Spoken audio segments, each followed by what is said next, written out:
Bezrat Hashem, le Zohar de ce matin, Tana, Rabbi Shimon Bar Yochai nous enseigne Israël Ikrun Kodesh. À quoi réfère Rabbi Shimon Bar Yochai à un verset? Il est écrit Kodesh Israël l'Adonai. Israël est appelé le peuple sacré de l'Éternel. Ou begin du nom Kodesh, et puisque Dieu les a appelés sacrés, Asir les Enash, les Mikre, les Chavre, Bishma, Dignai, il est interdit pour un homme appeler son ami par un surnom qui lui fait honte, ou un surnom qui n'est pas bien, Ken, Velo lechana leshma lechavre, et pas lui surnommer quelque chose que, comme on vient de dire, qui n'est pas bien. Ve'onshe sagi had shalom, la punition est grande. Et même selon la halakha, il y a des amendes, selon le beddin, à celui qui surnomme son ami en public. Vechol sheken, et à plus forte raison, bimilin achoranin. Il est interdit de parler la shonara d'un autre juif. Il est interdit de parler le mal d'un autre juif, parce que chaque juif est appelé kodesh, est appelé sacré. Si on peut donner un exemple de la haftara de la semaine, de hier, de Shabbat Yitro. Il est écrit dans la haftara que Yeshaya Hanavi, le prophète Yeshaya, il est dans une vision. Et dans la vision, va et Adonai Yoshev al kiseh ram venissa. Il voit le Hachem s'asseoir sur le trône céleste. C'est sûr qu'il n'a pas vu Hachem, mais il a vu comme une image qu'il a compris qu'être Hachem, il était présent sur son trône. Maintenant, il est écrit, et Hachem lui dit, Ishaya, il dit Hachem, Oili, ki nidmeti, ki ishte seteme sefatayim anochi. Il dit, Yeshaya, comment je peux me mettre devant Hachem, car mes lèvres sont impures, ou betoch am teme sefatayim anochi yoshev. Et parmi un peuple, qui les lèvres sont impures, je m'assois. Qui est un Melech Tsevaot, Roenai, car je vois l'Éternel, et lui, il s'est dit impur, et il appelle le peuple d'Israël impur, et là, tout ça se passe dans une vision. Maintenant, qu'est-ce qui est arrivé?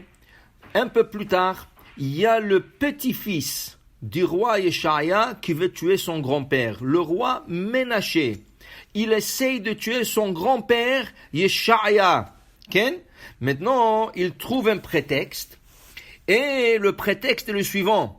Il dit, comment toi, le grand-père qui est un prophète, tu dis, Va'er'e et Adonai Yoshev al kiseh ram venissa, j'ai vu l'Éternel s'asseoir sur son trône céleste.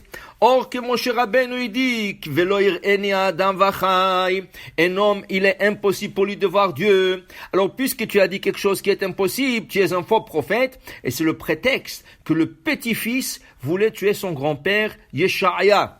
Ce qui arrive, Yeshaya se sauve. Il avait le choix de répondre, il avait le choix de répondre et dire, dit la Gemara, et dire qu'il n'a pas vu Hachem, il a vu comme une image qui représente Hachem. Mais il savait que quoi qu'il dise, quand même son petit-fils Ménaché va le tuer. Alors il a préféré que son petit-fils le tue avec un prétexte qui a l'air d'être valable, au lieu de le tuer comme ça, sans prétexte du tout. Il se sauve et les esclaves de Ménaché courent après lui.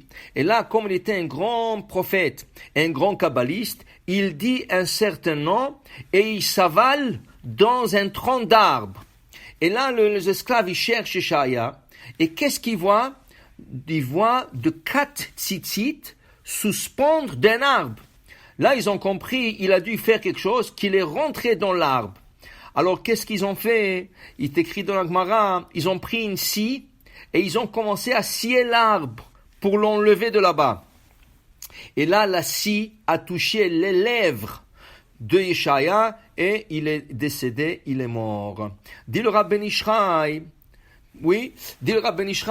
pourquoi il est mort de telle manière? Justement, parce qu'il a dit, ou betoch am teme sefataim ani yoshev. Il a appelé le peuple d'Israël am, une nation avec les lèvres impures.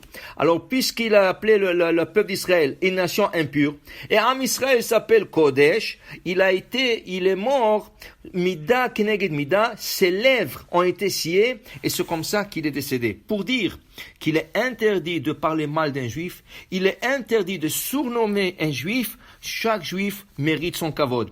Tu n'aimes pas peut-être qu'est-ce que l'autre il fait. Tu n'aimes pas ses actions, mais tu peux pas dire que lui il est pas bien. C'est pour ça que le matin, chaque jour quand on commence la tefila, on commence par le mot Areni mekabel alay mitzvat aseh. J'accepte sur moi une mitzvah sous forme positive. Ve'ahavta lereacha kamocha. Tu aimeras ton prochain comme toi-même. Et c'est avec ça qu'on commence la prière de Shachrit pour dire il faut aimer chaque juif parce que chaque juif est aimé par Kosh Baruch Hu et chaque juif est appelé sacré. Baruch Adonai Le'olam. Amen ve'amen.